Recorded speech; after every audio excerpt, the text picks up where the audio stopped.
Hello everyone. It's been a few days. The video you guys saw yesterday was filmed last week. I just never edited it or uploaded it or even finished filming it. But, things happen. So that was for day 8 and 9, which was going through chapter 4. I never actually finished that. But we're gonna move on. Because there is a lot. There's a lot in Romans and a lot more I want to share and talk with you guys. And so we're just going to play catch up for a little bit. For today's video, I had really wanted to go more in depth with these two chapters, but I fell behind obviously, and it is now day 15. We are in chapter 7. So I just kind of wanted to go over for days 10 through 13, just the notes that I already have in my Bible for chapters 5 and 6, and just share those with you really quick, so that way we can slowly catch up, or I can catch up, and just share with you guys different things, so taking you guys through different parts of the notes in my Bible. And I do want to, give you guys a flip through of my Bible in Romans at the end of all of this, so you guys can see what I did, see what notes I have there, and things like that. I don't know, I like to see inside people's Bibles, so I figured I would do that. Also, my hair is really annoying right now. Starting with chapter 5, it's talking, if we start at the beginning, what verses am I going to go into? So, I'm just going to read the first chunk, verses 1 through 5, and it says, "Therefore, since we have been justified by faith, we have peace with God through our Lord Jesus Christ.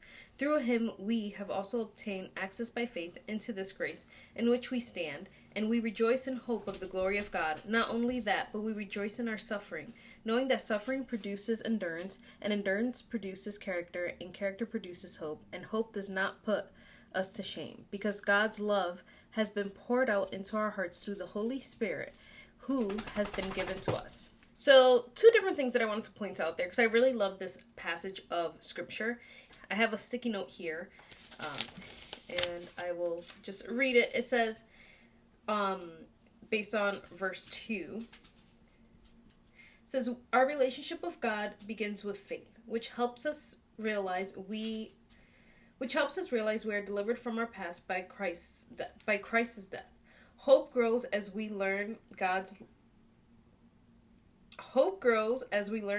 love fills our lives and gives us the ability to love others." And then I also put a reference to 1 Corinthians 13:13.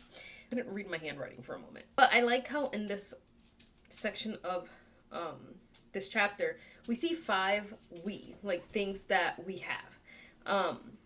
The first one is in verse 1. We have peace with God. The second one is in verse 2. We have obtained access by faith. We stand, we rejoice, we rejoice again. So it's like we have peace with God, we have obtained access by faith, we stand in grace, we rejoice in hope, we rejoice in our suffering. And I just found that powerful to not only our testimony through Christ, but just of what Christ has done and just everything coming full circle, how we now have peace with God because of Christ's death. We have obtained access because of faith. We stand in grace. But also the fact that we can rejoice in hope, but also rejoice in suffering.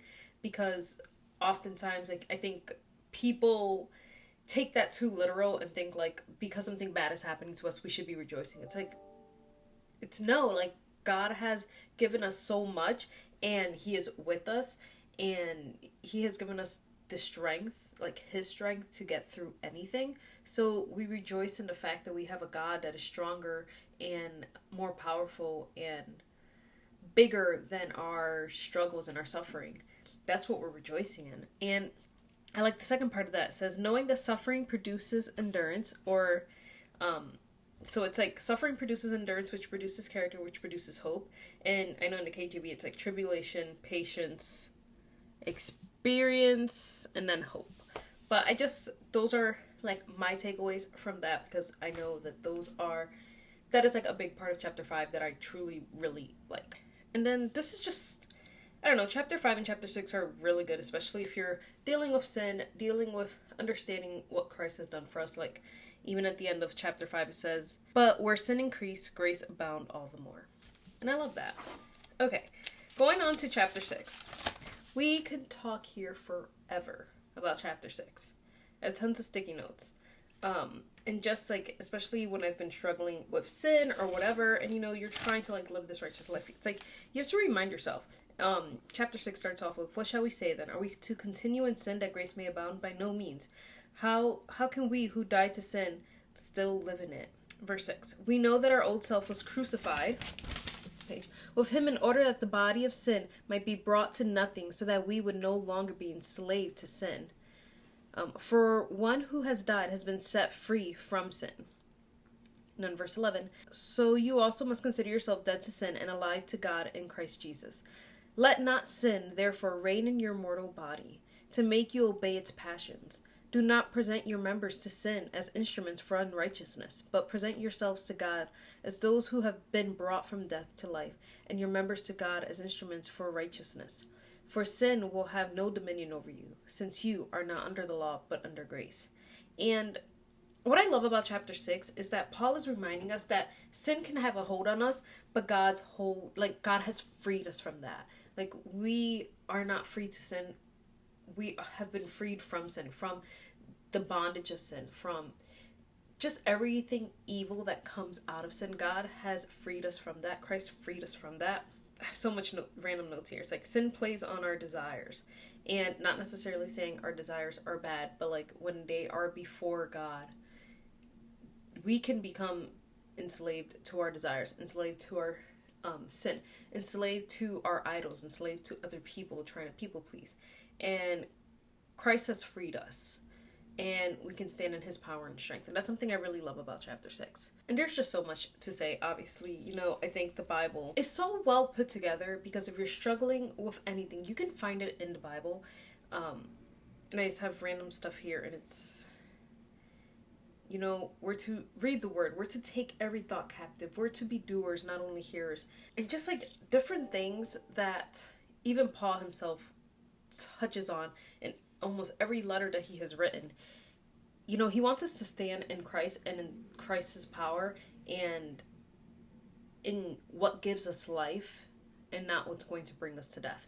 And I think that's really what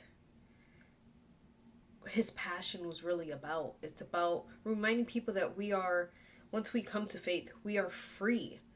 So why are we not living freely? Why are we still living like we're in bondage of sin? At the end of chapter 6, it says, "But now that you have been set free from sin and have become slaves of God, the fruit you get leads to sanctification, and it ends eternal life. For the wages of sin is death, but the gift of God is eternal life in Christ Jesus our Lord."